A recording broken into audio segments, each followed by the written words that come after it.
Greetings, my scattered brothers and sisters in the Lord. Trust you are doing well, that you are eating the food of obedience, and that you find yourself growing in the Lord wherever you might be scattered. Today, in our travels with Jesus, we are back in Galilee. Jesus has made it home from Jerusalem through Samaria, and he is back in his kind of hometown area. Many people from that area were also at the feast, and so they heard about what Jesus was doing. They saw some of the signs that he was doing there.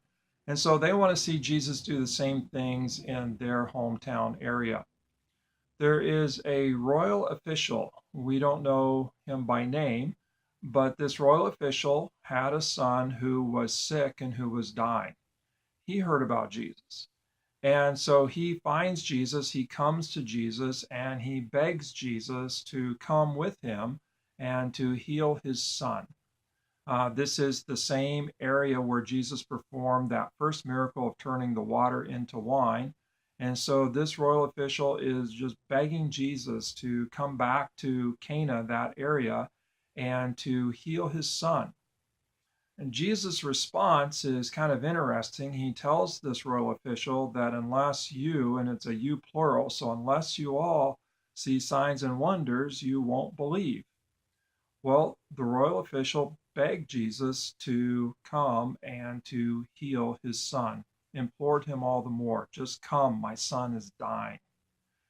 Jesus responded to the royal official with the words, your son will live.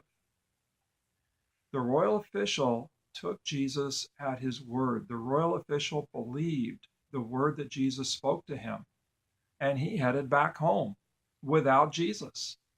And while he's on the way home, his servants met him, and they brought to him the news that the fever had broken and that his son was getting better. The royal official is questioning, okay, what time did the fever break exactly? And they told him, and the royal official realized that the fever broke right when Jesus spoke the words, your son will live. The royal official realized that Jesus healed his son just by words. And at that point, we read again that the royal official believed in Jesus, and everyone in his household believed in Jesus with him. Now, there's a couple things I want us to kind of latch onto here. First, the authority of Jesus over sickness and death, the authority of Jesus to give life, to speak life, that all Jesus has to do is say the word, your son will live. And sure enough, the power of sickness is broken, the power of death is broken, and that son lives. Jesus is the life giver. Jesus has the authority to speak life into any and every situation. And that is why we worship Jesus. That is why we look to Jesus. Jesus has the authority to give life, and he desires to give life. Second thing we need to latch onto, faith. The royal official believed Jesus, took him at his word. And so he returned to his son, believing that his son would live because Jesus said so.